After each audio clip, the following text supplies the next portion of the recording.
सो कुछ हमसे ना पाया जा पर नाम साधु इस संसार में हम आए बेकाम। तो कुछ हमसे ना पाया जा पर नाम धातु इस संसार में हम आए बेकाम। यह महात्मा दादू दयाल साहब की वाणी है, जो नियम से और प्रेम से सत्संग में आते हैं। उन्होंने आपके जीवन के बारे में विस्तार से सुना है। कहते हैं गुजरात के तरफ पैदा हुए, लेकिन अपने संत मत का प्रचार आपने राजस्थान के अंदर ही किया है। पहले सांबर के पास सत्संग करते रहे, नामदान देते रहे। उस जमाने के अंदर विचारों की इतनी आजादी नहीं, इसलिए कर्मकांडी लोग, शरीयत के पाबंद लोग इन संतों के और दरवेशों के का विरोध करते रहे। लेकिन संतों महात्माओं ने इस विरोध के बावजूद भी अपना संदेश जीवों तक पहुंचाया। जिन्होंने प्रेम से सुना, उनको अपने साथ लेकर के अपने घर में चले गए, माल के अंदर समा गए। सांबर के बाद फिर कहते हैं आप आमेर के अंदर भी कुछ अर्सा रहे और जयपुर के राजा भगवान सिंह जी आपके शिष्य हो गए। दादू दयाल साहब ने हिंदुस्तान के कई इलाकों में दौरे भी किए और आखिर में अपना डेरा उन्होंने नारायणा के नजदीक बनाया। नारायणा के अंदर दादू दयाल साहब का द्वारा है और उनके अंदर आपकी समाध है, आपके वस्त्र है, आपके हस्तलिखित पुस्तक है। ये यादगार आपका वहां भी मौजूद है। लेकिन अगर आपका जाने का इत्तेफाक हुआ तो जो खास बात देखने की है वह ये है कि वहां छोटे छोटे कमरे बने हुए हैं और पूछताछ करने पर मालूम होता है कि दादू दयाल साहब के डेरे के अंदर जो लोग रहते थे वे उन छोटे कमरों के अंदर, कोठरियों के अंदर खूब नाम की कमाई करते थे, भजन सिमरन करते। दादू दयाल साहब की वाणी के अंदर जैसे और महात्मा की वाणी के अंदर अनेक प्रकार के विषय मिलते। आज दादू दयाल साहब के जो दोहे हम श्रवण करेंगे, उनका संबंध किसी विशेष पक्ष से है और एक उनकी वेदना है, एक उनके हृदय का उद्गार है, उनके दिल का पुकार है, जिसको हमारे तक पहुंचाना चाहते। अब पहले इस बिंदु पे विचार करें कि संत महात्मा पहले बनते कैसे थे। दुनिया के अंदर जो पूर्ण गति के संत हुए हैं, उनके जीवन का हाल देखने से मालूम पड़ता है कि उनको खुशकिस्मती से कोई सतगुरु मिला, कोई शब्द स्वरूपी, शब्द अभ्यासी पूर्ण महात्मा मिला। उन्होंने उनको पूर्ण भेद दिया। गुरु पूरा होना चाहिए और वही पूरा भेद अंदर का दे सकता है। मालिक के घर पहुंचने का पूरा भेद दे सकता है। जब ऐसा सतगुरु मिला और ऐसा पूरा नाम मिला, तो इन महात्माओं ने फिर जी और जान लगा करके, सब कुछ कुर्बान करके और खुशी खुशी से उस नाम की कमाई। कुछ दिन हुए हमने श्री बाबा जी महाराज के जीवन में के बारे में सुना। आपकी जिंदगी का एक ही शुगल था, आपकी जिंदगी का एक ही काम था, और वह नाम की कमाई। दिन और रात, रात और दिन, नाम के कमाई के अलावा आपने कुछ नहीं किया। और उसकी बरकत ये है कि आज डेरा ब्यास के अंदर लाखों लोग आपके उस कमाई का, उसके भजन का फल ले रहे। अपने जीवन को साफ सुथरा करके, निर्मल करके, नाम की कमाई करके सफल कर रहे हैं, अपने जिंदगी का मनोरथ पूरा कर रहे हैं। आप किसी महात्मा के जीवन का अध्ययन करेंगे तो गहराई के अंदर उनके जीवन का निचोड़ यही मिलता है। अब दादू दयाल साहब आज के इन दुखों के अंदर एक विशेष बिंदु का जिक्र कर रहे हैं, और वह क्या है? आम तौर पे संतों के वाणी के अंदर 3 प्रकार के दया का जिक्र आता है। पहली दया या कृपा उस परमात्मा की, परम पिता परमात्मा की, जब वह मनुष्य दे देता है। अब इस कृपा और दया की कोई कदर नहीं करता। किस तरीके से इस उत्तम देह को आम इंसान बर्बाद कर रहा है। कोयलों के तला अपने श्वासों को जला रहा है। ये आंख फेरने से मालूम पड़ता है कि इंसान को किस काम के लिए भेजा गया है और ये कौन से दौड़ धूप के अंदर लगा हुआ है। बाबा जी महाराज एक जगह वचन फरमाते हैं, बड़े हजूर को चिट्ठी लिख रहे हैं कि सभी संतों की शिक्षा एक है कि मनुष्य देह सिर्फ भगवंत के भक्ति के लिए मिली। सवाल तो ये है, क्या इस शिक्षा को हमने कभी स्वीकार किया? हमने नहीं किया। जब तक इस शिक्षा को हम अपने हृदय के अंदर नहीं बिठाएंगे, खुद सोचो आगे कदम कैसे उठ सकता है। जब तक हम इस निर्णय पर नहीं पहुंचते, संतों के जीवन की पड़ताल करके कि मनुष्य देह का मकसद प्रभु प्राप्ति है, तो उसके लिए यत्न कैसे हो सकता है। ये पहली दया है जिसका जिक्र संतों के वाणी के अंदर आता है। इससे कोई बड़ी दया नहीं। मनुष्य दे देवे और साबित देवे,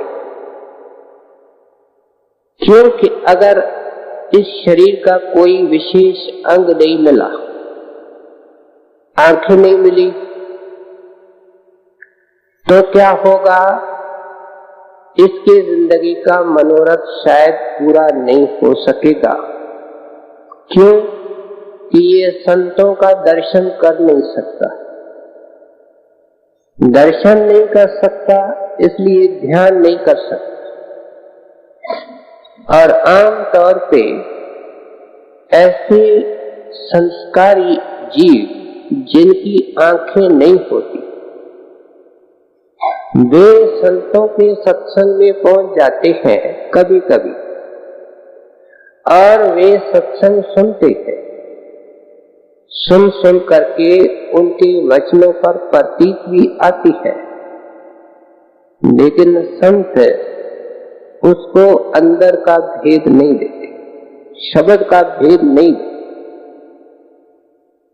संतों के दरबार में दया है, वो खाली नहीं जाता है। वो अगले जन्म में सत्संगी बनेगा, उसको सब कुछ मिलेगा, लेकिन जिस भारी कर्म के कारण वो दुनिया में आया, दुनिया को देख नहीं सका, मालिक के रूप संत को नहीं देख सका, उसका भुगतान जरूरी है। वो आगे जाकर के अधिकारी होता है। इसलिए पहली दया परमात्मा की, जो सुंदर मनुष्य दे देवे और अपने मिलने का एक हमको अवसर देवे। माली पौधा लगाता है, उसको सींचता है, मेहनत करता है, आंधी तूफान से बचाता है। आशा क्या करता है? आशा ये करता है कि आगे चल करके इसको कोई फल लगेगा। लेकिन जब माली देखता है कि सब कुछ हो गया, इस पेड़ की तकदीर फूटी हुई है, पता नहीं कौन सी टहनी से ये मैंने कलम लगाई है, इसको फल नहीं लग रहा, उसको लकड़ी के दाम में काटा जाता है, लकड़ी के दाम में बेचा जाता है, जलाया जाता है। परमात्मा पहले ये इंसान जब कीड़ा होता है तो उसको पंखी बना देता है। ये पौधे को सींचना है, फिर इसको पशु बना देता है, पौधा आगे बढ़ता है, फिर इसको इंसान बनाता है। इंसान इसलिए बनाता है कि इसको मुक्ति का फल लगे। अगर ये फल नहीं लगा, क्या इसने दुनिया के माया के कालिक के अंदर जिंदगी लुटा दी, इसको जलाया जाता है। सभी महात्मा दोजख के आग का, हेल फायर का, नरकों के आग का जिक्र करते। ये वो पेड़ है जिसको फल नहीं लगा, उसको सब मौके दिए गए, उसकी सब प्रकार की सेवा की गई, लेकिन उसको अपने संस्कारों के कारण फल नहीं लगा। ये पहली दया। फिर दूसरी दया जिसका जिक्र संत महात्मा करते हैं, वह भी अप्रत्यक्ष रूप से परमात्मा की ही दया है, लेकिन किसी विशेष रूप में उतरती है, और वह दया वक़्त के संत सदगुरु की है। पूर्ण संत महात्मा दुनिया के अंदर कम में कम एक से ज्यादा भी हो सकते हैं। किसी देश में, किसी धर्म के अंदर ये मालिक की मौज। ऐसे संत महात्मा के दया की फिर जरूरत पड़ती है जब पहली दया हो जाए, जब वह किसी मनुष्य के ऊपर, जीव आत्मा के ऊपर दया करता है, तो क्या होता है? उसको परमात्मा का ख्याल आता है, उसको खटक पैदा होती है, वो अपने आप से सवाल करना शुरू करता है, क्या खाना पीना, बाल बच्चे पैदा करना, पशुओं के तरह सो जाना, यही जिंदगी का मकसद है? और ये जिज्ञासा इसको आगे बढ़ाती है। संतों महात्माओं के जीवन को पढ़ता है और इस नतीजे पर पहुंच जाता है कि कबीर साहब सरीखा, दादू दयाल साहब जैसा, गुरु नानक साहब जैसा कोई संत चाहिए, महात्मा चाहिए। पहले परमात्मा की जरूरत महसूस करता है, फिर वक्त के रूहानी शहंशाह की भी जरूरत महसूस करता है। ये सब इसको पता नहीं चलता, लेकिन दया उस वक्त के गुरु की। अगर किसी पिछले संत को भी पुकारता है और सच्ची दिल से पुकारता है कि आप मेरे को कैसे मिलोगे, मैं आपको कैसे मिलूं, तो ये भी वक्त के शहंशाह की, वक्त के रूहानी सतगुरु की दया, उसको पता नहीं चलता। और क्या होता है कि कोई प्रेमी आदमी मिल जाता है, कोई पुस्तक मिल जाती है, कोई तस्वीर कहीं देख लेता है, कहीं चर्चा हो जाती है, कहीं सफर में आदमी मिल जाता है और इसको उसकी जानकारी मिल जाती है। ऐसे भी केसेस होते हैं जब इसके अंदर सच्ची तरफ होती है तो इसको सपने में दर्शन मिलता है, और जब इसको अंदर वो दर्शन महात्मा देते हैं तो इसको पता नहीं होता है ये कौन है, लेकिन वो ऐसा महसूस करता है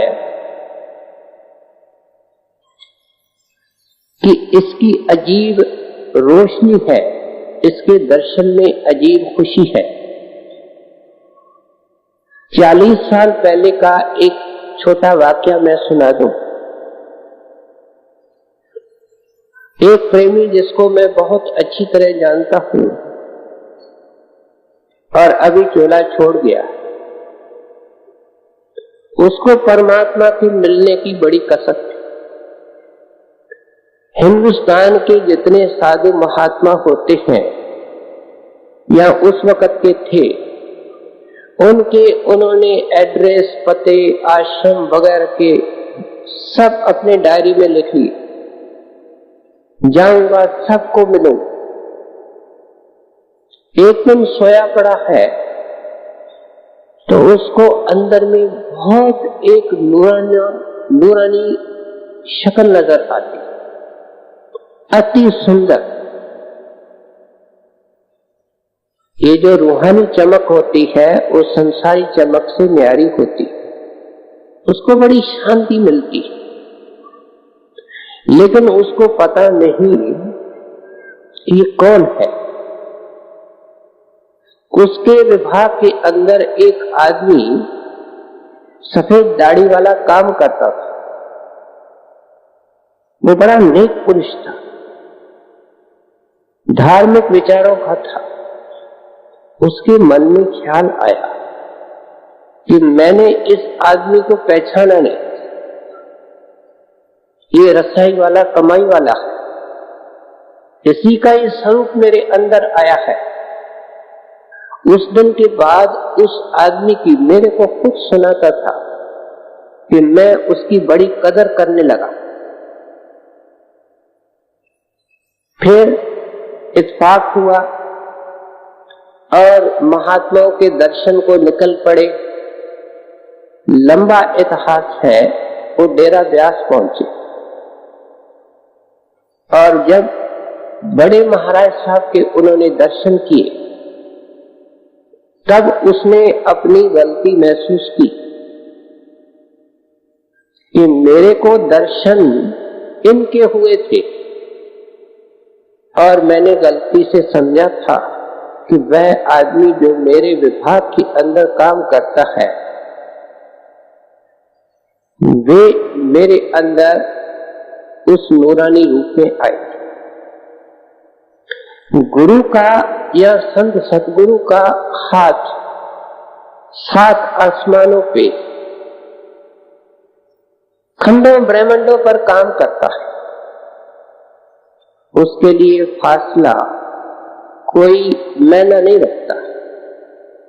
सच्चे दिल से कहीं कोई बैठा है, कितने सुनसान टापू में बैठा है, इस दुनिया में है, ऊपर है, वो उनको मिल लेते हैं, उनकी बांह पकड़ लेते हैं, अपने चरणों में बुला लेते हैं। ये उनके सत्संग में आ जाता है। डेरे की किताबों में बंगाली बाबू की वार्ता है। अमरनाथ के पहाड़ियों के अंदर जा रहा था। जब 16,000 फुट की ऊंचाई पे पहुंचा तो उससे चकराने लगा, खाई में गिर पड़ा। किसी नूरानी शक्ल ने बचा लिया, सिर पे हाथ रखा और कहा कोई फिक्र नहीं। जब डेरे पहुंचा, देखा, हैरानी की बात है कि जिसने बचाया था वो यहां बैठा है। बड़ा प्रेमी सत्संगी हो गया। ये गुरु की दया है। जब ये सत्संग में पहुंच जाता है तो फिर ये सुनता है। सुन सुन करके इसके मन के अंदर दृढ़ता आ जाती कि मनुष्य जन्म किस काम के लिए मिला है, और सोझी भी आ जाती है कि वह काम कैसे पूरा होगा। अगर हमको पता भी लगा किसी जन्म में, या किसी इंसान को आज भी पता लगता है कि प्रभु प्राप्ति के लिए ये इंसान की देह है, तो उसको सोझी नहीं है, ज्ञान नहीं है, सही साधन नहीं है, इसलिए उसका तीर खाली जाता है, निशाने पे नहीं जाता। इसलिए जब सत्संग के अंदर आकर के वह बैठता है तो मंजिल सामने आ जाती है। जो मार्ग उस मंजिल तक जाता है, हम सुनते हैं कि आंखों से ऊपर वो मार्ग इस आकाश के ऊपर है, लेकिन उसका नमूना आंखों के ऊपर। मार्ग तो आकाश के ऊपर, लेकिन परमात्मा ने मनुष्य का शरीर ऐसे कमाल से बनाया है कि वो पूरा मार्ग, पूरी रचना करने वाला सब इस 4 उंगल फासले हमारे मस्तक के अंदर रख दिया है। जिंदगी में जिस ऋषि मुनि महात्मा को मिला, यही मिला, वही मिलता है जो आकाश के ऊपर है, लेकिन मिलता यह है। इस निर्णय पर ये पहुंच जाता है और जिज्ञासा के तहत ये अरदास करता है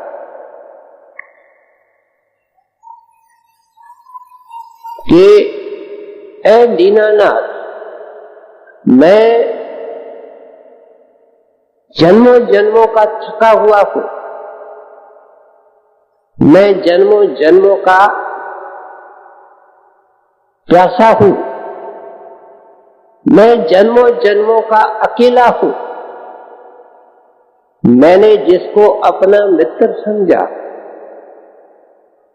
मेरा मन, वही मेरा दुश्मन निकला, क्योंकि मैंने जो कुछ किया वो मन के अधीन होकर के, मन के कहे चल करके किया। वही मन मेरे को 84 और नरकों में ले गया। अब आप बता रहे हैं इस मन को पकड़ने की दवा अंदर है, वह नाम है। नाम कोई अक्षर नहीं, नाम ज्ञान का भंडार है, प्रकाश का मीनार है, अजीब कीर्तन का एक स्रोत है। नाम सारे खंडों ब्रह्मांडों को बनाने वाली शक्ति है। इतनी बात हमको कहां समझ में आती है?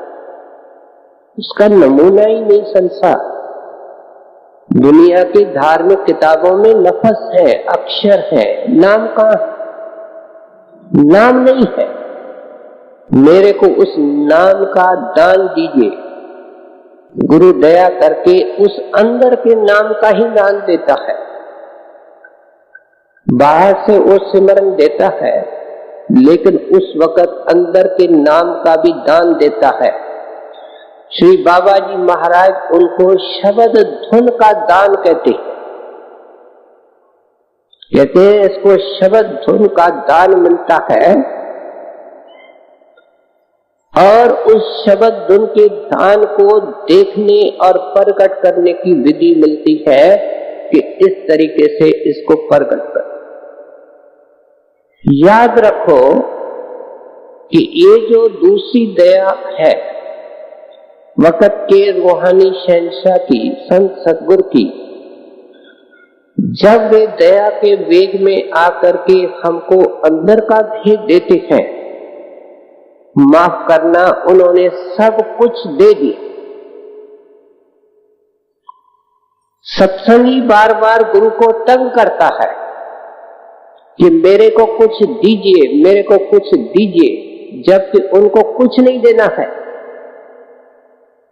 उन्होंने दे दिया है, फर्क केवल ये है कि इसको लेना है, और जिस कीमत पे वो लिया जाता है उस कीमत को देने को ये तैयार है। इसके सोचने का तरीका ही गलत है। इन दिनों में बाबा जी महाराज की चिट्ठियों को मैं गहराई से पढ़ता रहा हूं। साफ लिखते हैं कि गुरु को जो देना होता है नाम के वक्त दे दे, कुछ बचता ही नहीं है।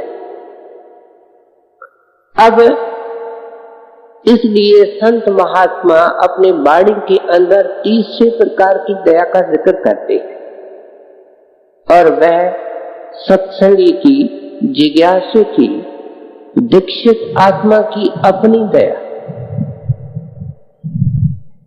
अपने ऊपर दया। ये जो आज हम दोहे सुनेंगे, 6-7 दोहे, उनका संबंध सिर्फ इस दया से कि अब परमात्मा की दया हो गई, संत की दया हो गई, अंदर का भेद मिल गया, नाम का भेद मिल गया, अब मन निष्ठुर है। इसके बाद है लड़ाई पूरी मन से। मन निष्ठुर है, जिद्दी है, जैसे जिद्दी घोड़ा होता है, जिस तरफ चलाओ उस तरफ नहीं चलता है, दूसरे तरफ चलता है। मन की अनेक तरंगे होती है। मन कभी अपने आप को दोषी नहीं मानता। आप जब कभी बैठते हैं एकांत में, कभी आपके मन ने कहा है आपको कि आप दोषी हैं? कभी नहीं कहता। ऐसा चतुर वकील है कि हमेशा दोष दूसरे के ऊपर डाल। मन की एक अजीब आदत है कि जो इसके पास है उसके लिए कभी ये शुक्र नहीं करेगा। ये कहेगा कि ये नहीं है, ये नहीं है, ये नहीं। मन की आदत है कि गुरु के बारे में नहीं सोचेगा, ये दुनिया के लोगों के बारे में सोचेगा, और जब भी सोचेगा उनके बारे में तो उनके गुणों को नहीं सोचेगा, उनके मेहरबानियों को नहीं सोचेगा, उनके अंदर जो थोड़ी बहुत नेकी है। कोई इंसान नेकी से खाली नहीं। डाकू के अंदर कौन सी नेकी है कि वो बहादुर है? हम कैसे कहते हैं कि किसी के अंदर कोई नेकी नहीं है? लेकिन इस मन की आदत है कि गुरु को नहीं सोचेगा, दुनिया के लोगों के बारे में सोचेगा, लेकिन उनके बारे में भी निगेटिवली सोचेगा।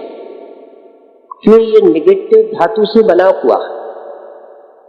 उसके अवगुणों को, उसकी कमजोरियों को इसने ये कर दिया, मेरे से ऐसे चला, मैं इसके साथ अच्छा चला।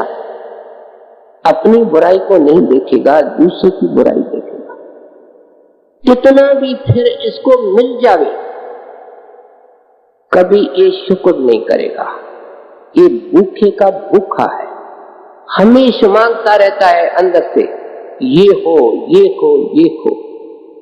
कहते हैं ये तो पूरी लड़ाई है। इस मन की सारी हालत बदलनी है, टोटल थिंकिंग इसकी बदलनी है, और उसके लिए गुरु नाम देता है, सिमरन देता है, ध्यान देता है, शब्द को सुनने की टेक्निक देता है। आंखों को बंद करो, कानों को बंद करो, जुबान को बंद करो, अंदर में शब्द सुनो, मन काबू आ जाएगा। संतों की शिक्षा कितनी सिंपल है। आंख, कान, मुंह बंद कराओ, अनाहद झींगा शब्द सुनाओ। कहते आंख बंद करो, गुरु बताएगा। कान बंद करो, गुरु बताएगा। जुबान बंद करो, मन की जुबान से सिमरन करो, अंदर में अनाहद शब्द गुंजार करेगा, मन पकड़ा जाए। और यत्न से ये नहीं माने, धुन सुनकर मन समझाई। कहते ऋषि मुनियों ने समझाया, इनका मन नहीं समझा, कहीं न कहीं फिसल गए। लेकिन पूरा गुरु सिर पर हो और अंदर में शब्द का दान मिल जाए प्रत्यक्ष रूप में, कहते हैं मन पिंगला हो जाता है।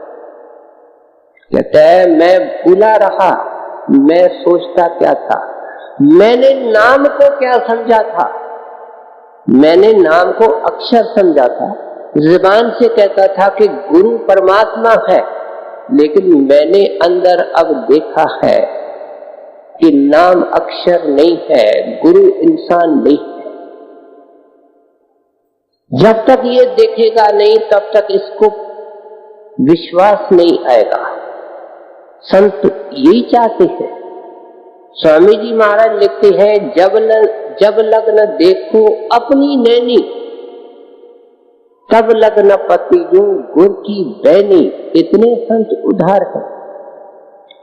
कहते हैं गुरु कहता है तेरे अंदर 5 खंड ब्रह्मांड है, 5 शब्द है, 5 प्रकार की रोशनियां है, बेअंत रचना है।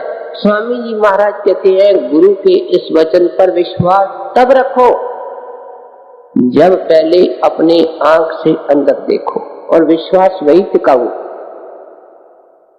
ये तीसरे प्रकार की दया है। और इस पहले दोहे के अंदर दादू दयाल साहब क्या फरमा रहे थे, सो कुछ हमसे ना भयो, जाकर रीछे नाम, दादू हम इस संसार में आए बेकाम। ये कौन कहता है? ये वह आत्मा कहती है जो एक आस रखती है, और वह आस गुरु मिलन की है। वह आस उस शब्द के मिलने की है, उस शब्द का दर्शन करने की है, उस शब्द के साथ जोड़ने की है। वह आत्मा कह सकती है। पहले प्रोफेसर विद्यार्थी होता है,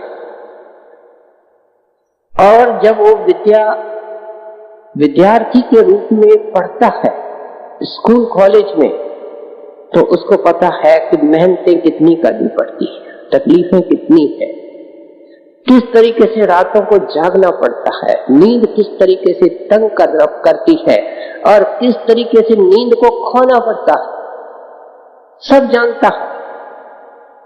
और जब प्रोफेसर बन जाता है तो उसको पता है कि मेरे पास जो विद्यार्थी आए हैं उनके रास्ते में क्या क्या दिक्कतें हैं, ये वाणी तो दुर्धाम पहुंच करके दादू दयाल साहब ने लिखी, ये सारी रुकावटों को पार कर गए। लेकिन जानते हैं कि जिसको मैंने नाम दिया है, जो इस वाणी को आने वाली पीढ़ियां पढ़ेंगे, जिज्ञासु पढ़ेंगे, उनकी दिक्कतों का इनको आभास है, उनको ये महसूस करते हैं। इसलिए अपने ऊपर घटा करके कहते हैं कि हमने बहुत कोशिश की इस मन को समझाने की। मन को समझाना क्या है? नाम को रिझाना है। नाम के रिझाने के अंदर रुकावट केवल मन की है, और इसको दूर करने का यत्न कहां से होता है? पहले पहले सत्संग से प्री। अब हम देखते हैं भाई बहन सिर्फ 15-20 मिनट सत्संग में लेट आते हैं। इस छोटी बात को लीजिए, हम अपने ऊपर दया करने को तैयार नहीं। दुनिया में सब अमीर नहीं होते, कोशिश सब करते हैं। कई बार समझाओ, नहीं समझे, संस्कार हारी। दादू दयाल साहब इस नुक्ते पर हमको लाना चाहते हैं कि संकल्प ले लो कि सत्संग का नारा नहीं होगा, सत्संग का समय पर जाऊंगा, 5 मिनट पहले जाऊंगा। सत्संग में जब ये बैठे, आप गुरु के तरफ तो देखो, इतनी बड़ी हस्ती है, हम कामी क्रोधी जीव है, उनको माथा टेक करके बैठता है। कभी हमने ये सोचा है कि सत्संग के अंदर जितने बैठे हैं वे हमसे अच्छी हैं? अगर नहीं समझा है तो मिलेगा भी कुछ नहीं। ऐसे समझ करके ही बैठना पड़ेगा। गुरु को हाजिर नाजिर समझना पड़ेगा। ये उसके तरफ से है, सब कुछ उसके तरफ से, और है भी उनके तरफ से। हमको तो किसी का डर नहीं। अगर गुरु हाजिर नाजिर है, लेट आते हैं, क्या वो नहीं देखता? हमको तो किसी का डर नहीं है। जब उसका डर नहीं तो इंसान का क्या डर? जिसने सब कुछ देना है, जिसने सब कुछ दे दिया, उसका डर नहीं। कहते ये अपने ऊपर दया की शुरुआत है, इससे दया का प्रारंभ होता है। संकल्प करे सेवा करके जाऊंगा, और संकल्प करे कि सिमरन करके घर तक जाऊंगा। संकल्प करे कि जो कुछ सुना है दादू दयाल साहब की तरफ से, उसका चिंतन करूंगा। चिंतन क्या है? बार बार दोहराना। क्या शिक्षा मिली? क्या दादू दयाल साहब की आशा है? क्या संतों महात्माओं की वाणी की मंशा है? ये चिंतन हम करते नहीं। दादू दयाल साहब हमको चाहते हैं कि इस तीसरी दया करके ये पार हो जाए। अगर पहली दया हुई, मनुष्य देह मिली, और दूसरी दया नहीं हुई, तो वह भी फिजूल चली गई। अगर पहली दया हुई और दूसरी दया हुई और तीसरी नहीं हुई, तो सत्संगी भाई बहन भी कहता है मैं माया की धारा में बह रहा हूं, मेरे को भी काम क्रोध तंग कर रहा है, मैं भी दुखी हूं। कहते हैं ये तो तुम्हारी हालत बनी रहेगी, क्योंकि पहली और दूसरी दया को फलदाय करने के लिए ये तीसरी दया करनी पड़ेगी। अपने ऊपर दया करो। तुम अपने ऊपर दया करने की चौकी, तुम अपने ऊपर दया करने के लिए तैयार नहीं हो।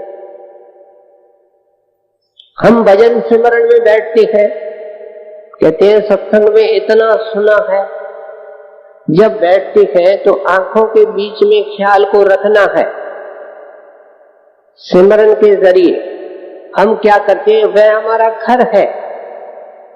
ये मन अपने घर को तो छोड़ देता है, पराए घर में जाता है, दोस्त के, सहेली के, दुकान में, चूल्हे में, अस्पताल में, कहां कहां जाकर के ये औरों की चौकीदारी करता है। जब इसके अपने घर के पीछे दिन रात अमृत के झरने बह रहे हैं, इसका मन देखो इसको कैसे बुद्धू बनाता है, अपना अमृत नहीं पीने देता है, अपने घर में जाने नहीं देता है, इसको दुनिया के कोने कोने में घुमाता है। जन्मों जन्मों का ये थका हुआ, इसको थका करके और चूर कर रहा है, और फिर भी ये शांत नहीं, फिर भी ये ठिकाने पर नहीं आता। कहते ये अपने ऊपर दया है।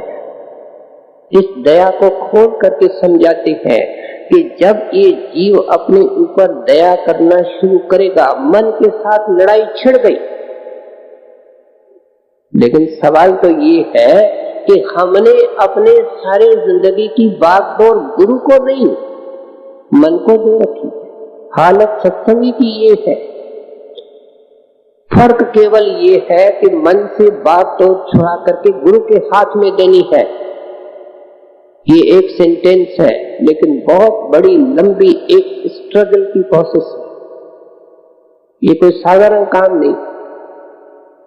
इसलिए दादू दयाल साहब कहते हैं कि नाम हमारे ऊपर राजी होता नहीं। नाम और गुरु और परमात्मा ये एक ही शक्ति के तीन नाम है। नाम का राजी होना गुरु का राजी होना है, और गुरु का खुश होना परमात्मा का खुश होना है। और नाम कैसे रिश्ता है? कहते सत्संग से सवाया प्यार हो, गुरु के दर्शन के लिए प्यास हो, और फिर साध संगत के अंदर बड़े प्यार से और प्रेम से सेवा करे। कितनी सेवा इसने अपनी की है, कितनी सेवा बाल बच्चों की करता है। कभी बैठ करके हिसाब किताब तो करे, कितना मैंने युगों युगों से सेवा की है, और इस जन्म में कितनी मुद्दत तक मैंने इनकी सेवा की। फल क्या निकला? बंधन। फल क्या निकला? दुख, कष्ट। और क्या निकला? कहते हैं कुछ करो जिससे कि सुख निकले, शांति निकले, बंधन खुले। और वह गुरु की मंशा, गुरु की आशा ये है कि अपने ऊपर भाई जरा दया कर। तुम्हारी आत्मा तन मन के कैद में है, तो घुटन महसूस करता है, क्या करूं क्या करूं, जोर नहीं चलता, मजबूर हो। और वही काम करता है जो तुमको और मजबूर करे, वही करता है जो तेरी घुटन को बढ़ावे। इसलिए दादू दयाल साहब कहते हैं कि इस नुक्ते पर आ जाओ कि जो कुछ सतगुरु ने देना था, है बहन है भाई, तुमको मिल चुका है। अब जिस जिज्ञासु को सतगुरु नहीं मिला है उसको खोज करनी चाहिए, क्योंकि मैंने अर्थ कर दिया कि परमात्मा की दया क्या मनुष्य देह मिलती इसलिए है कि दूसरी दया का लाभ उठा करके ये अपना विकास कर सके। उनको तलाश करनी चाहिए, सच्चे गुरु के चरणों में जाकर के अंदर का पूरा भेद और नाम देना चाहिए। और फिर एक तीसरी दया भी करनी है, क्योंकि दवाई के लिए डॉक्टर के पास जाना बहुत जरूरी है, क्योंकि वो एक्सपर्ट है।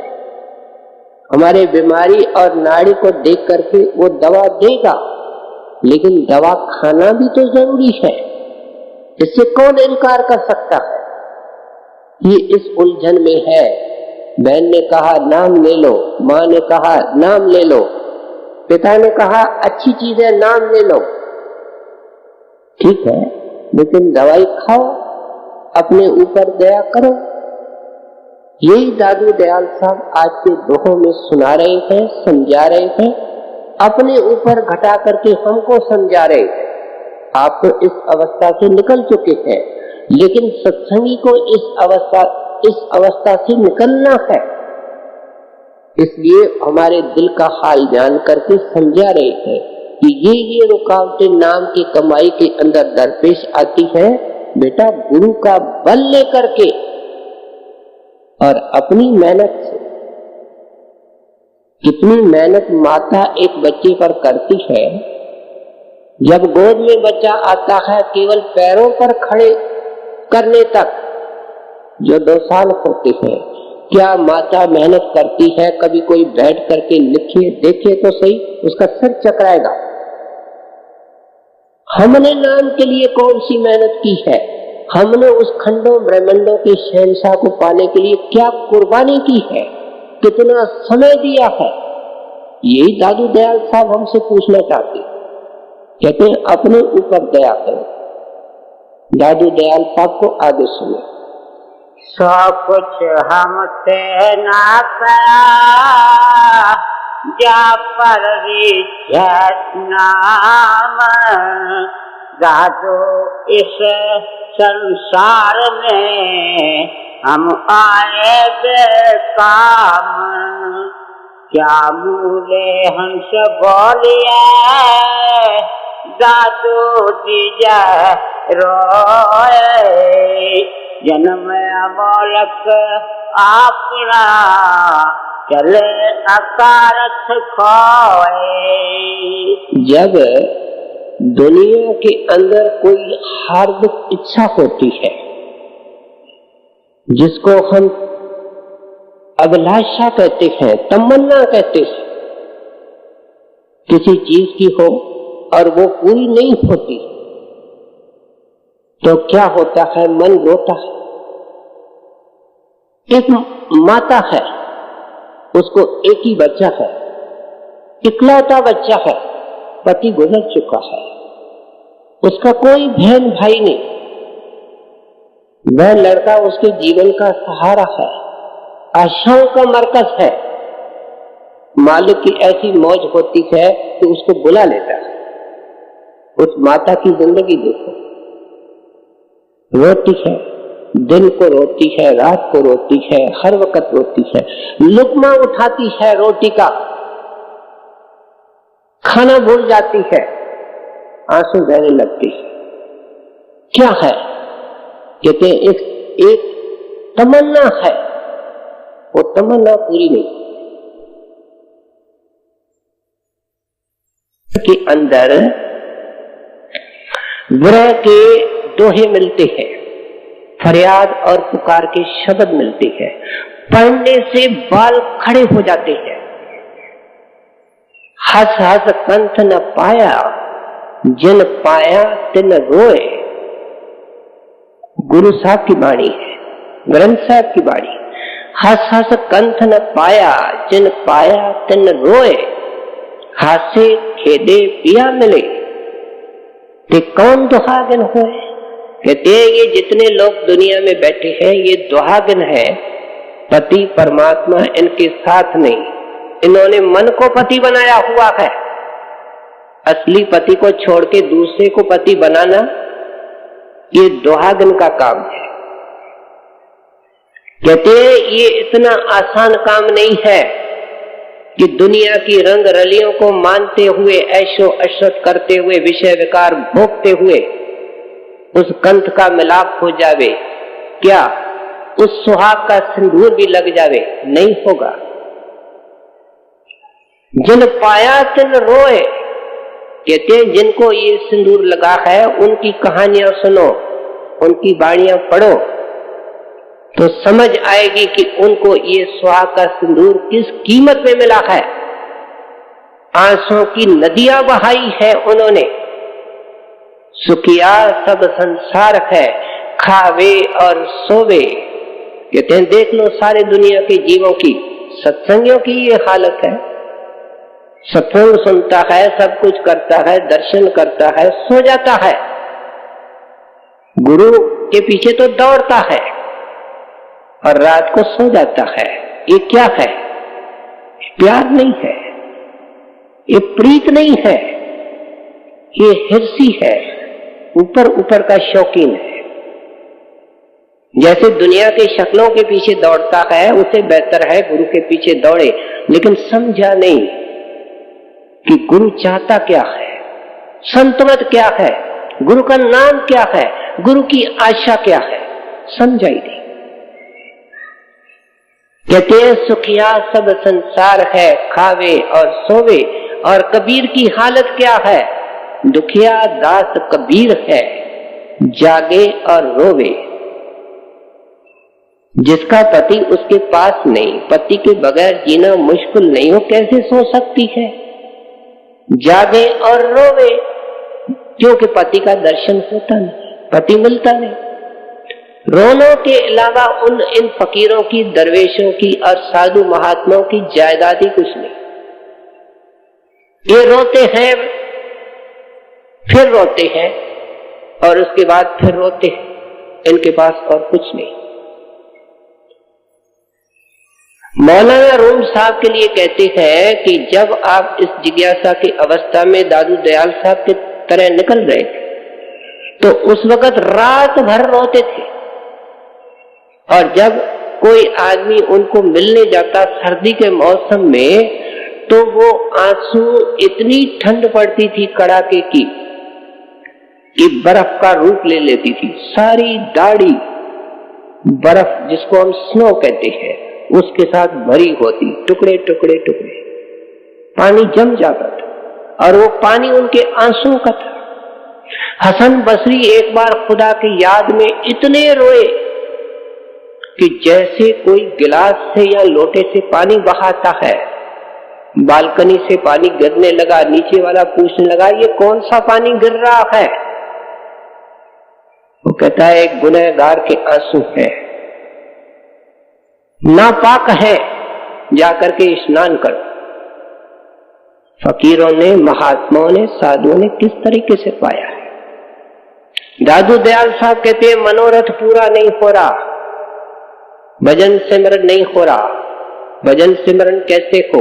पहले बाहर का आसन लगे, आधा घंटा, घंटा, 1.5 घंटा, 2 घंटा, 2-2.5 घंटा आसन बाहर का लगे, 2 घंटा, 2.5 घंटा फिर उसके साथ अंदर का आसन लगे।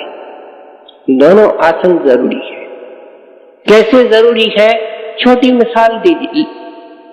देखिए, बच्चे का स्कूल के अंदर बैठना भी जरूरी है, और ध्यान से जो पढ़ाया जाता है उसको सुनना भी जरूरी है। दोनों जरूरी है, क्योंकि अगर क्लास के अंदर नहीं बैठा, उदास होकर के चला गया, तो पढ़ाई का सवाल कर। बैठे भी और ध्यान नहीं दिया तो भी कोई फायदा नहीं है। आसन लगाया और सिमरन नहीं किया, ध्यान नहीं दिया, मन घूमता रहा, क्या फायदा? इसलिए कहते हैं कि कबीर साहब एक मिसाल देते हैं कि तुमको अगर निशाना लगाना है तो कमान को तो कस के रखो, और तीर उसके ऊपर चढ़ा करके लगो, कभी निशाना लग जाएगा। अगर कमान को ही छोड़ देते हो, क्या कमान के बगैर भी कोई तीर लग सकता है? तुम पहले अपना आसन तो मजबूत करो, एक आसन में तो बैठो, और साथ साथ में आसन के अंदर बैठने में कोई फायदा नहीं जब तक मन का आसन न लगाया जाए, सिमरन का आसन न लगाया जाए। लगातार आंखों के बीच में जो अंधेरा है उसके बीच में देखना है, उसमें रोशनी हो जाएगी। कब रोशनी होगी? जब शरीर की सुध भूल जाएगी। सिमरन करते करते करते शरीर की सुध भूल हो जाएगी, भूल जाएगी, फिर अंधेरा नहीं रहता है, फिर स्वाद आता है। अब इस तो लड़ाई के अंदर, इस जदोजहद के अंदर, संघर्ष के अंदर ये साधक लगा हुआ है। दादू दयाल साहब अपना तजुर्बा पेश कर रहे हैं, लेकिन काम हो नहीं रहा है, सूरत सिमट नहीं रही है, अंदर दर्शन हो नहीं रहा है, शब्द की गुंजार मिल नहीं रही है, इसलिए हाय मार करके रोते हैं।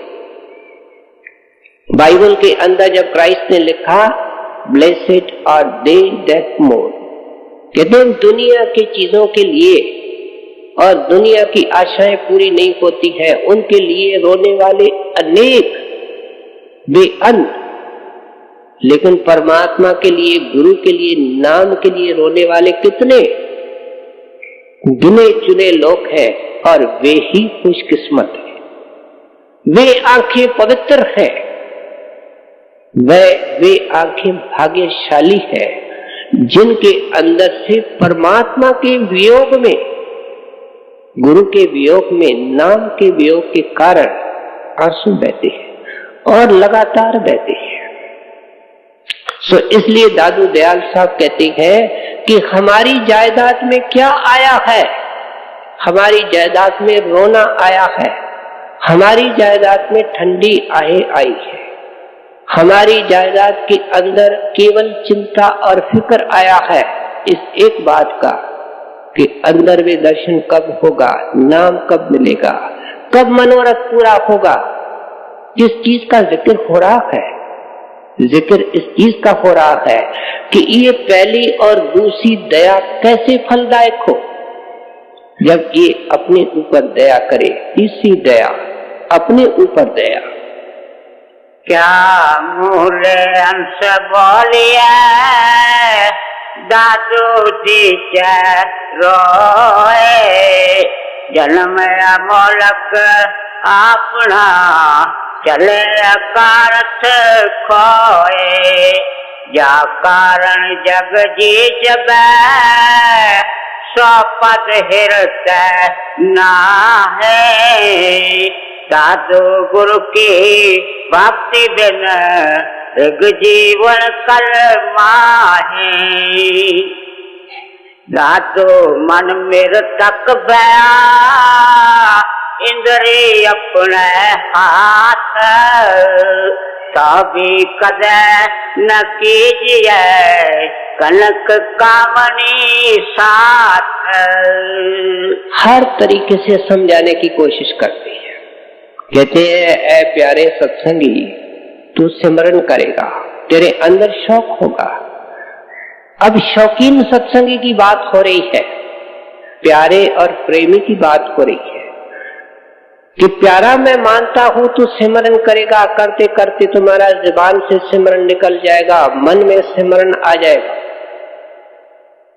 मन में जब सिमरन आ जाएगा तो ध्यान भी आ जाएगा। जिसको ध्यान को लाने की हम कोशिश करते गए और नहीं आता, उसका कारण ही ये है कि सिमरन कच्चा है। सिमरन पक्का हो गया, ध्यान भी आने लगेगा, क्योंकि जिसका नाम है वो नाम ही कैसे नहीं आएगा। मोहन को बुलाते हो, मोहन आ जाता है। ये गुरु के 5 नाम है, उसको बुलाओगे वो आएगा। हम दिल से नहीं बुलाते, बार बार नहीं बुलाते, ऊपर ऊपर से कहते हैं। भीतर से किसी और को बुला रहे हैं, ऊपर से नाम ले रहे, कैसे आवे? वो धोखा नहीं खा सकता। कहते हैं सत्संगी मैं मानता हूं, तू अभ्यास करके इस हालत में चला जाएगा, सिमरन सिमरन सिमरन होगा और शरीर का सिमटाव भी होगा। पहले दिक्कतें होती हैं, दर्द भी होते हैं, सुनसुनाहट भी होती है, और जब ये खुशी खुशी से ये कुर्बानियां देता है तो फिर तकलीफ भी कम होती है, ख्याल का सिमटना होता है, अंदर में इसको देखना भी शुरू हो जाता है, शब्द भी सुनाई देता है, गुरु का दर्शन भी होता है। लेकिन कहते हैं ऐ सत्संगी, तुम ऐसे नहीं समझना, तुम गिरावट के दायरे से अब निकल चुके हो। दादू साहब क्या फरमा रहे हैं? दादू मन मृतक भया। अभ्यासी तू सोचेगा कि मन मर गया है, अब मन बोलता ही नहीं। मन के मरने का या मन के न बोलने का अर्थ क्या है कि अब मन परमार्थ में लग गया है। आंखों में ध्यान है, कानों में शब्द आ रहा है, जुबान पर नाम का रस है, और क्या है, सब कुछ हो गया। कहते ये हालत तेरी हो जाएगी। इंद्री अपने हाथ, कि तुम्हारी आंख कभी पराई शक्ल नहीं देखेगी। इंद्रियों के ऊपर तो इंद्र जीत हो जाएगा, इंद्रियां परमार्थ में लग जाएगी। तो भी क्या सावधान कर रहे हैं? तो भी कदे न कीजिए कनक कामनी साथ। कनक किसको कहते हैं? सोने को कहते हैं। और आपका अर्थ यह है कि जितने दुनिया के पदार्थ हैं, हाथ हवेली है, तुम्हारे रुपए पाउंड और डॉलर है, तुम्हारा सोना चांदी और हीरा है, ये सब कनक में है। कहते हैं इनके नजदीक नहीं जाना। ये माया का फंदा है सत्संगी को गिराने के लिए। ये नहीं सोचना कि तू इनसे खेल सकता है वापस, नहीं, किसी संत ने ऐसे नहीं किया जिंदगी में वापस। और फिर कामनी के अंदर, कामनी का अर्थ ऐसे स्त्री है, लेकिन यहां दुनिया के जितने रूप हैं वे सब इसके अंदर आ जाते हैं। अंत वेले ऐसी हालतें हुई हैं, मैं नाम नहीं लेना चाहता हूं, बड़े अच्छे अच्छे अभ्यासी गुरु के रिश्तेदार, जब उन्होंने गुरु को कहा कि हमको बेटा बुला के दो, बेटी बुला करके दो, तो उसको ऊपर ऊपर से हाँ कहते रहे, लेकिन उनको तार तक नहीं भेजा। और जब चोला छोड़ गए उसके बाद उनको बुलाया, क्योंकि वो 1 मिनट की शक्ल का बड़ा फर्क हो जाता है। ध्यान उस नाम में, अंदर के रूप में, कहते हैं ये जो अनेक अनेक रूप संसार में है, उस एक रूप को छोड़ करके तुम ये नहीं सोचना कि तुम्हारा ध्यान पक्का हो गया है, अब इस अनेक रूपों के बीच में मैं बरत सकता हूं, ऐसे फैलने की कोशिश नहीं करना। मौलाना रूम साहब ने एक छोटी सी कहानी लिखी है। आप लिखते हैं कि एक सपेरा था जो सांप को फंसाया करता था और बाजी दिखाया करता था। सर्दी के मौसम में जंगल में गया, अंधेरे में उसने देखा एक अजगर मरा पड़ा है। अब अजगर का जिक्र सभी संतों महात्माओं की वाणी में भी आता है। संतों को अजगरी महात्मा कहते हैं, क्योंकि अजगर इतना एक भारी जानवर होता है, सांप होता है, जो चल फिर नहीं सकता। उनके आंखों में ऐसी कशिश होती है कि आंखों से शिकार को खींच लेता है।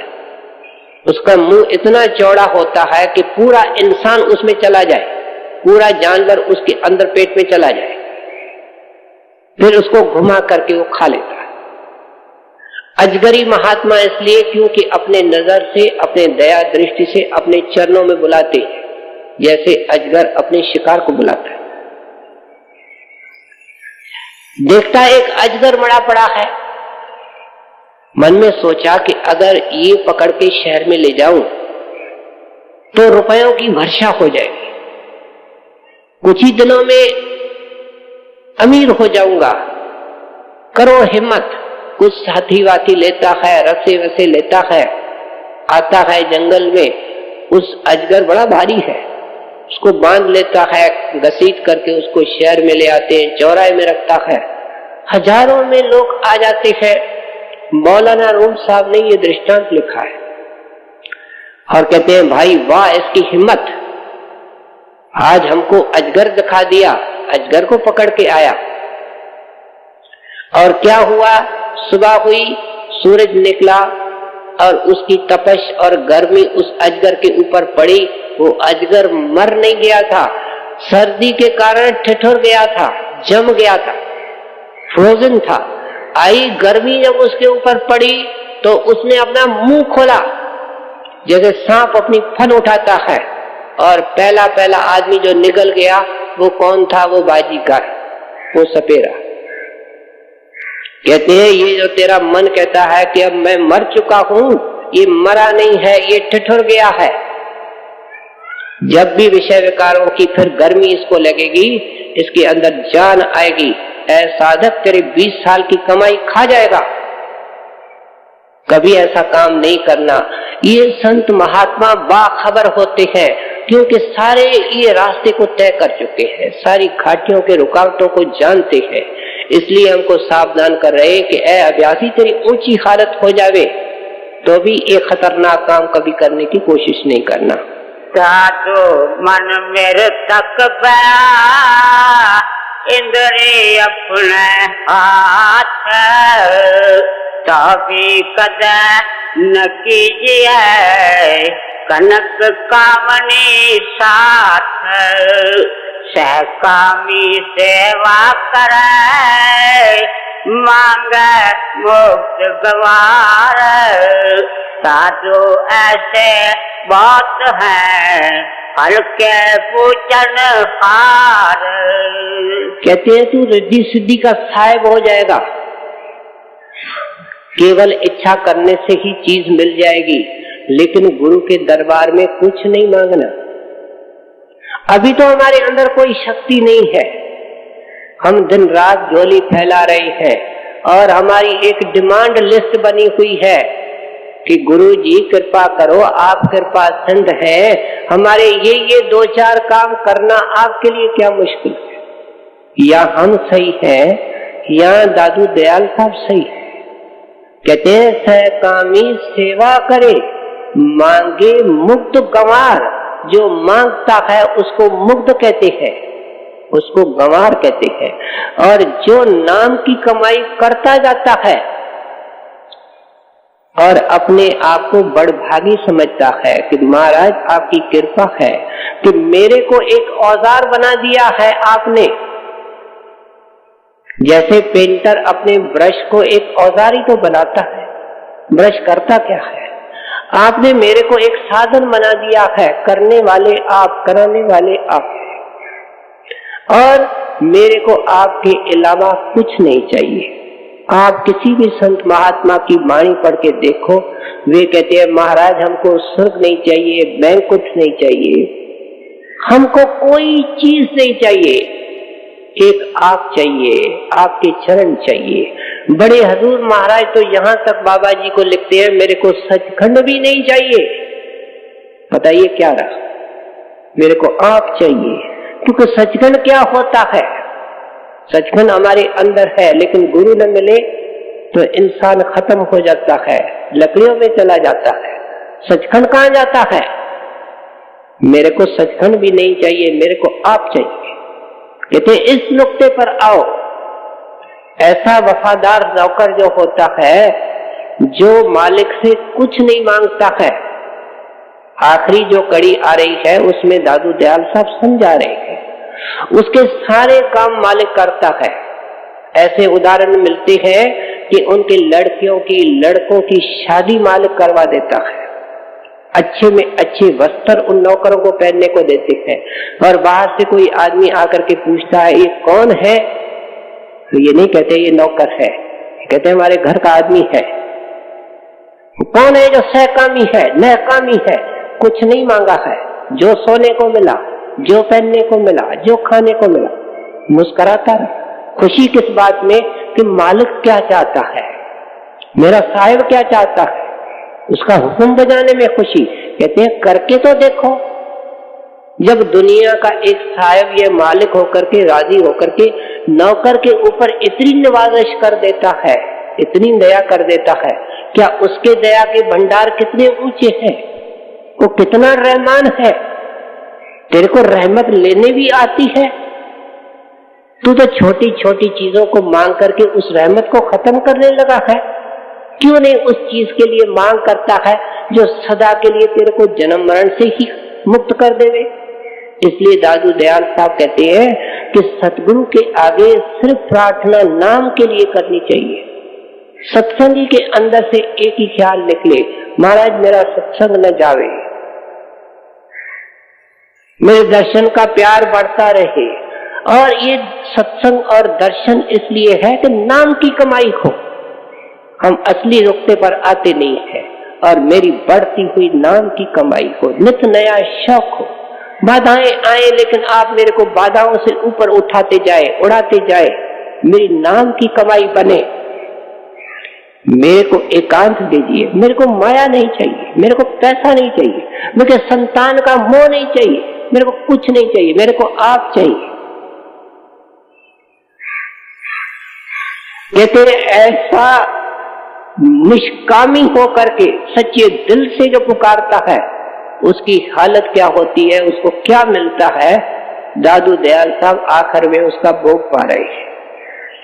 सहकामी सेवा करे, मांगे मुक्त गंवार।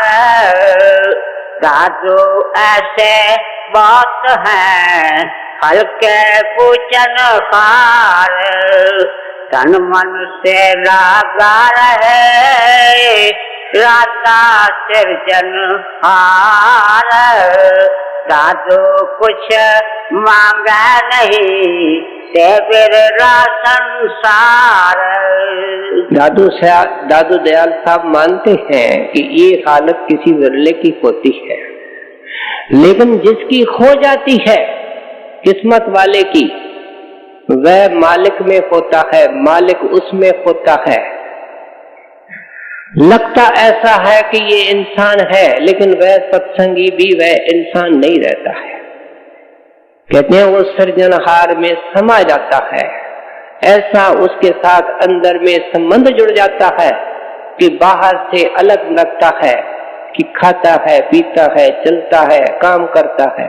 संत भी दुनिया में ऐसे चलता है, उसके बाल बच्चे हैं, काम करता है। हम सोचते हैं कि मालिक इसके अलावा कोई आकाश में है, लेकिन वही सब कुछ है। कहते हैं अब उसमें और सृजनहार में कोई फर्क नहीं रहा, उसने अपने अंदर इसको मिला लिया। कतरे को सागर के अंदर जगह मिल गई। अब कतरे की तलाश करो, कतरा नहीं मिलेगा, सागर ही मिलेगा। नामदेव जी महाराज हर एक भगत ऐसे बना और फिर ही उनको अंदर से सत्संग करने का हुक्म मिला, नाम देने का हुक्म मिला। उससे पहले अपने मन मर्जी से है, साहिब के हुक्म से उसके बाद है जब ये अवस्था आती है। नामदेव आपको पता है चादरें घर के अंदर बनाते थे, उनके ऊपर ठप्पा लगाता था, गांव में रहता था। एक मंडी थी जो 7 दिन के बाद मंडी लगती थी, वे वहां जाकर के ये चादरें बेचा। आपको पत्नी थी, बच्चे थे, आपको भाई थे, जॉइंट फैमिली थी, उनकी भी पत्नियां थी, उनके भी बच्चे थे, सब के सब यही काम करते थे। लेकिन ये कोई विशेष आत्मा थी, इनका ख्याल प्रभु के अंदर था, प्रभु इनके अंदर था, ये उनके अंदर से एक में थे। अब एक बार इन्होंने वो जब मंडी का दिन आया, पत्नी ने कहा भाई घर में आटा नहीं है, इसको बेच के आना, तब आगे वाले हफ्ते का काम चलेगा।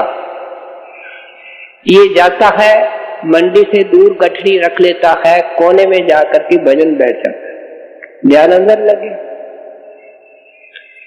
जब साहब ने अंदर से छुट्टी दी, आंखें खोली, देखता है मंडी तो खत्म हो गई, सब लोग चले गए, मेरा भाई भी नहीं है, कोई भी नहीं है। गठरी लेकर के घर आया, पत्नी ने कहा तेरे भाई सब चादरें बेच करके आए, पैसे लेकर के आए। कहता है कोई ग्राहक नहीं मिला। भैया अटपटी बात है, उन सबको ग्राहक मिले और तेरे को ग्राहक नहीं मिले। कहते हैं ग्राहक थे लेकिन नकद लेने वाले कोई नहीं थे, तेरे को तो नकद पैसे चाहिए। कहते फिर कम में कम उधार में दे आता, अगले हफ्ते को पैसे मिल जाता। तो नामदेव तो बोल नहीं रहा था, साहब बोल रहा था। कहते उधार देना है तो मैं अभी दे आऊं, क्या अभी दे आऊं। गठरी उठाता है, उस सुनसान पहाड़ी में जाता है, बड़े बड़े बाटे पड़े हैं, एक एक चादर उनके ऊपर लिपेट देता है और सब चादरें वहां फैला करके एक छोटा बाटा पत्थर है लेकर के आ जाता है। घर वालों ने कहा कि दे आया, कहते हैं हाँ उधार पे दे आया, अगले हफ्ते को पैसे मिल जाएंगे।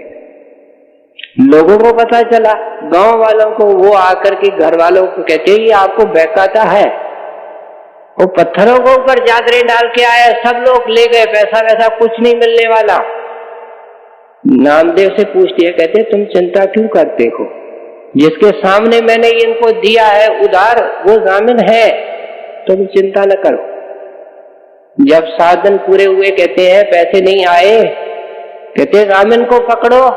कहाँ है जामिन? कहते सामने ताक के ऊपर बैठा है। वो पत्थर उसने ताक के ऊपर रख दिया था, जब उसको उठाया तो वो भगवंत ने सोना कर दिया था। कहते देखो अब लालच में मत पड़ो, जितने चादरों के पैसे है उतना सोना ले लो, बाकी लोगों के ऊपर खर्च कर दो, जिसके हैं उसके बच्चों पर ही खर्च करो। कहते हैं कोई बनने को तैयार नहीं है। कोई माता के 1 साल का छोटा बच्चा है, उसको दिमाग नहीं है, उसको बुद्धि नहीं है, उसके अंदर तर्क नहीं है, बुरे भले की तमीज नहीं है, वो इनोसेंट है, मासूम है, उसको कुछ नहीं चाहिए। जब वो माँ के गोद में बैठ जाता है, आंखें मूंद लेता है, तो उसको कुछ सोचना ही नहीं पड़ता है। जो कुछ सोचना पड़ता है माँ को करना पड़ता है। कहते हैं ऐसा मासूम ये संत बन जाता है, इसके संसार के सारे काम गुरु करता है।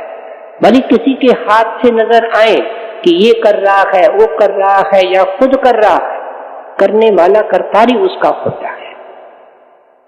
कहते ये जब तीसरी दया फलदायक हो जाती है तो पहली और दूसरी दया का भी लाभ मिल जाता है। ये साहिब का बन जाता है, साहिब इसका बन जाता है।